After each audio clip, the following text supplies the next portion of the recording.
ഓം ശ്രീ മഹാദേവേ നമ. നമസ്തേ. ആനന്ദഭൈരവി ആസ്ട്രോളജിയിലേക്ക് എല്ലാവർക്കും സ്വാഗതം.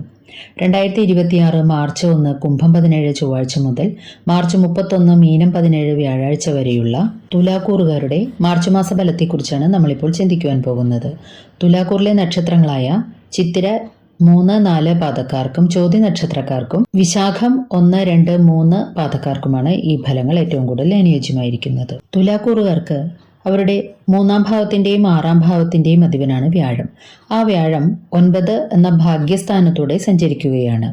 4, 5 എന്നീ ഭാവങ്ങളുടെ അധിപനായ, അതായത് യോഗകാരകനായ ശനി 6ാം ഭാവത്തിലൂടെയും 5-ൽ രാഹുവും 11-ൽ കേതുവും സഞ്ചരിക്കുന്നു.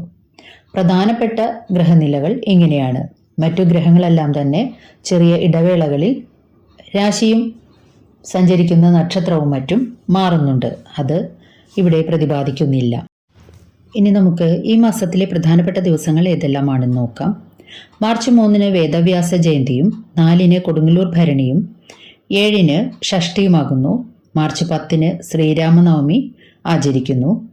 17 പൗർണമിയും 18 പങ്കുനി ഉത്രവും ശബരിമല ആറാട്ടുമാകുന്നു. മാർച്ച് 20 ഹോളിയും 31 അമാവാസിയുമാകുന്നു. ഈ ചാനൽ ഇതുവരെ സബ്സ്ക്രൈബ് ചെയ്തിട്ടില്ലാത്തവർ ഒന്ന് സബ്സ്ക്രൈബ് ചെയ്യുവാനും നിങ്ങൾക്ക് വേണ്ടപ്പെട്ടവർക്കെല്ലാം ഈ ചാനലൊന്ന് ഷെയർ ചെയ്ത് കൊടുക്കുവാനും അഭ്യർത്ഥിക്കുന്നു. അരികിലുള്ള ബെൽ ബട്ടൺ അമർത്തി അതിൽ ഓൾ എന്ന് കൊടുത്താൽ ഇനി വരുന്ന എല്ലാ വീഡിയോകളും തത്സമയം തന്നെ നോട്ടിഫിക്കേഷനായിട്ട് ലഭിക്കുന്നതാണ്.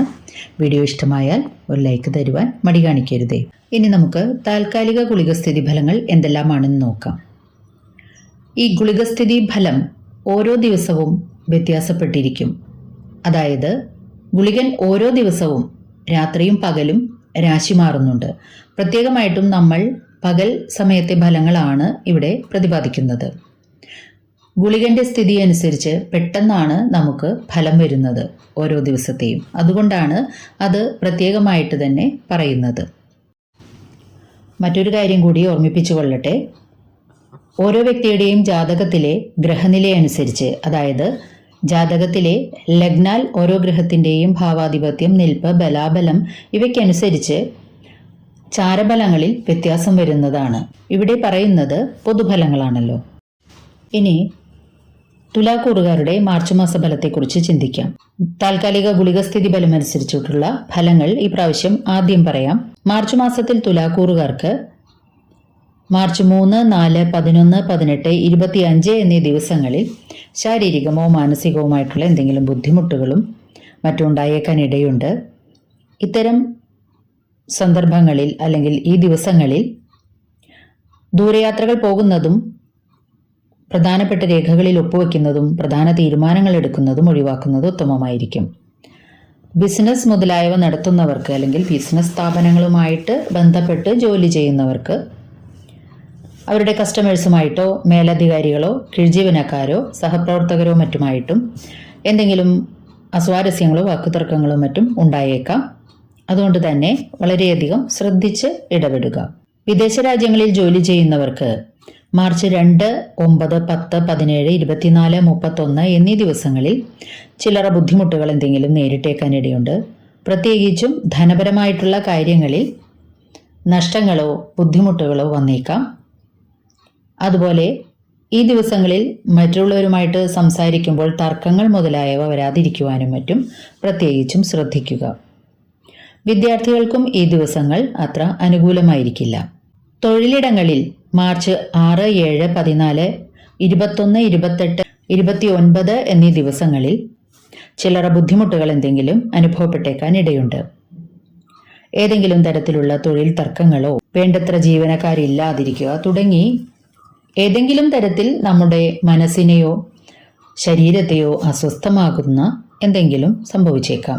ഈ ദിവസങ്ങളിൽ ജലയാത്രകൾ, വിനോദയാത്രയായാലും തീർത്ഥയാത്രയായാലും പരമാവധി ഒഴിവാക്കുന്നത് ഉത്തമമായിരിക്കും. അതുപോലെ വിദേശ രാജ്യങ്ങളുമായിട്ട് ബന്ധപ്പെട്ട തൊഴിൽ ചെയ്യുന്നവർക്ക് ഏതെങ്കിലും തരത്തിൽ പ്രത്യക്ഷമായോ പരോക്ഷമായോ ഇത്തരം വിദേശ രാജ്യങ്ങളുമായി ബന്ധപ്പെട്ട ജോലികൾ ചെയ്യുന്നവരും ശ്രദ്ധിക്കേണ്ടതാണ്. മാത്രമല്ല ജലവുമായി ബന്ധപ്പെട്ട ജോലികൾ, അതുപോലെ ജലവുമായി ഏതെങ്കിലും തരത്തിൽ ബന്ധപ്പെട്ട് ഉപജീവനം നടത്തുന്നവരുമൊക്കെ ഈ ദിവസങ്ങളൊന്ന് പ്രത്യേകം ശ്രദ്ധിക്കുക. അതുപോലെ ഈ ദിവസങ്ങളിൽ മുട്ടുകാലിന് പ്രത്യേകമായിട്ടും അസുഖങ്ങൾ എന്തെങ്കിലും ഉണ്ടായേക്കാൻ ഇടയുണ്ട്. ഹൃദ്രോഗം അല്ലെങ്കിൽ ഹൃദയ സംബന്ധമായ അസുഖങ്ങൾ ഉള്ളവർ, മരുന്ന് കഴിക്കുന്നവർ തുടങ്ങിയവർ മുടങ്ങാതെ മരുന്നുകൾ കഴിക്കുക, ആവശ്യമായിട്ടുള്ള ചെക്കപ്പുകൾ നടത്തുകയും ചെയ്യുക. മാർച്ച് 13, 20, 27 എന്നീ ദിവസങ്ങളിൽ നമുക്ക് അധിക ചിലവുകളോ അനാവശ്യ ചിലവുകളോ മറ്റു വന്ന് കിട്ടിയ ലാഭം കുറയുക അല്ലെങ്കിൽ ഇല്ലാതെയാവുക, അല്ലെങ്കിൽ കിട്ടാമെന്ന് വച്ചിരുന്ന ധനം ആ ദിവസം, അതായത് നമ്മൾ ആ ദിവസം കിട്ടുമെന്ന് പ്രതീക്ഷിച്ചിരുന്ന പണം കിട്ടാതെ ഇരിക്കുക, അതുപോലെ ഗവൺമെന്റിൽ നിന്നും കിട്ടുമെന്ന് പ്രതീക്ഷിച്ചിരുന്ന എന്തെങ്കിലും കാര്യങ്ങൾ ആ ദിവസങ്ങളിൽ തടസ്സപ്പെടുക മുതലായവയും ഉണ്ടായേക്കാൻ ഇടയുണ്ട്. മാത്രമല്ല ഈ ദിവസങ്ങളിൽ സന്താനങ്ങൾക്കും ചില്ലറ ബുദ്ധിമുട്ടുകൾ എന്തെങ്കിലും നേരിട്ടേക്കാൻ ഇടയുണ്ട്. വാഹനങ്ങൾ ഓടിക്കുമ്പോഴും ഈ ദിവസങ്ങളിൽ പ്രത്യേകിച്ചും ശ്രദ്ധിക്കേണ്ടതാണ്. ഹൃദയ സംബന്ധമോ മൂത്രസംബന്ധമോ ആയിട്ടുള്ള അസുഖങ്ങളെ കൂടി ഒന്ന് കരുതിയിരിക്കുക. പൊതുവിൽ തുലാക്കൂറുകാർക്ക് വ്യാഴത്തെ കൊണ്ടും ശനിയെ കൊണ്ടും വളരെയധികം ഗുണഫലങ്ങൾ കിട്ടുന്ന സമയമാണ് ഇപ്പോൾ. കാരണം അവരുടെ 5, 4 എന്നീ ഭാവങ്ങളുടെ അധിപനായ ശനി 6-ലൂടെ സഞ്ചരിക്കുകയാണ്. അതായത് ശനി ഇവർക്ക് ചാരവശാൽ യോഗകാരകനാണ്. യോഗകാരകനായ ശനി 6-ലൂടെ സഞ്ചരിക്കുന്നു. അതുപോലെ വ്യാഴം 9 എന്ന ഭാഗ്യസ്ഥാനത്തൂടെ സഞ്ചരിക്കയാൽ പൊതുവിൽ ഗുണഫലങ്ങൾ കൂടുതൽ കിട്ടുന്ന കാലമാണ്. കുറെ കാലമായിട്ട് തന്നെ അനുഭവിച്ചുകൊണ്ടിരുന്ന പലതരത്തിലുള്ള ബുദ്ധിമുട്ടുകൾക്കും അറുതി വന്നിട്ടുണ്ടാവും ഈ സമയത്ത്. വിദേശ രാജ്യങ്ങളിലേക്ക് പോകുവാനും മറ്റും ശ്രമിച്ചുകൊണ്ടിരിക്കുന്നവർക്ക് അത് സാധ്യമാവുക, അതിപ്പോൾ വിദ്യാർത്ഥികൾ ആയാലും അതുപോലെ വിനോദയാത്രകൾ, എന്തെങ്കിലും ബിസിനസ് യാത്രകൾ മുതലായവയാണെങ്കിലും അതിൻ്റെ തടസ്സങ്ങളെല്ലാം ഈ സമയത്ത് മാറിക്കിട്ടുന്നതാണ്. കുടുംബസ്വത്ത് മുതലായവ ഭാഗം വെച്ച് കിട്ടുന്നതിനെ കുറിച്ചുള്ള ചർച്ചകൾ നടക്കുക, അല്ലെങ്കിൽ ഭാഗം വെച്ച് കിട്ടാനുള്ള അവസരങ്ങൾ അതിൽ ഒപ്പുവയ്ക്കുക, അതിൻ്റെ ഭാഗമാവുക തുടങ്ങി ഏതെങ്കിലും തരത്തിൽ സാമ്പത്തികമായിട്ട് നല്ലൊരു സന്തോഷം തരുന്ന എന്തെങ്കിലും സംഭവങ്ങൾ ഉണ്ടാവുക, അതായത് ധനം വരിക എന്നുള്ള ഒരു കാര്യം നിങ്ങൾക്ക് സംഭവിച്ചേക്കാം വ്യാഴം 9-ൽ സഞ്ചരിക്കുന്ന കാലഘട്ടത്തിൽ. വയറ് സംബന്ധമായിട്ടുള്ള എന്തെങ്കിലും അസുഖങ്ങൾ പൊതുവായിട്ട് നിങ്ങളെ പിന്തുടർന്നേക്കാം. ശോധന ബുദ്ധിമുട്ടാവുക, വയറിനോ അല്ലെങ്കിൽ ഹൃദയത്തിനോ എന്തെങ്കിലും തകരാറുകൾ അല്ലെങ്കിൽ എന്തെങ്കിലും അസ്വസ്ഥതകൾ തോന്നുക തുടങ്ങിയ കാര്യങ്ങൾ പൊതുവിൽ നിങ്ങളെ അലട്ടാൻ സാധ്യതയുണ്ട്. വിദ്യാർത്ഥികൾ മടി, അലസത മുതലായവ കൈവിട്ട് കഠിനാധ്വാനം ചെയ്യുകയാണെങ്കിൽ നിങ്ങൾ വിചാരിക്കുന്ന വിജയം, അത് വിദ്യാഭ്യാസത്തിലായാലും തൊഴിൽ നേടുന്നതിനായാലും നിങ്ങൾക്ക് കൈവരുന്നതാണ്. പൊതുവിൽ മടി, അലസത മുതലായവ ബാധിച്ചേക്കാൻ ഇടയുണ്ട്. ചാരവശാലുള്ള ഫലങ്ങൾ പൊതുവെ നല്ലതാണ്. എന്നിരുന്നാലും ഗുളികസ്ഥിതി ഫലങ്ങൾ താൽക്കാലികമാണ്. അത് ആ ദിവസങ്ങളിലേക്ക് മാത്രം അനുഭവപ്പെടുന്ന ഒന്നാണ് എന്ന് മനസ്സിലാക്കുക.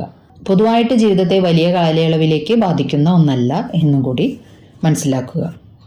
ദോഷപരിഹാരാർത്ഥമായിട്ട് നിങ്ങൾ ചെയ്യേണ്ടത് ഭദ്രകാളിയെങ്കിൽ ചുവന്ന പുഷ്പങ്ങളും നെയ്വിളക്കും സമർപ്പിച്ച് പ്രാർത്ഥിക്കുക. ചൊവ്വ, വെള്ളി ദിവസങ്ങളിൽ പ്രത്യേകമായി ദേവീ സന്ദർശനവും ദേവീ ഉപാസനയും ചെയ്യുന്നതും, ലളിതാ സഹസ്രനാമം, ദേവി മഹാത്മ്യം മുതലായവ പാരായണം ചെയ്യുന്നതും ഉത്തമമായിരിക്കും. ശിവങ്കൽ, ധാര, പിൻവിളക്ക്, കൂവള ഇലകൾ കൊണ്ട് അർച്ചന നടത്തുക തുടങ്ങിയവയും ചെയ്യുന്നതും ഗുണകരമാണ്.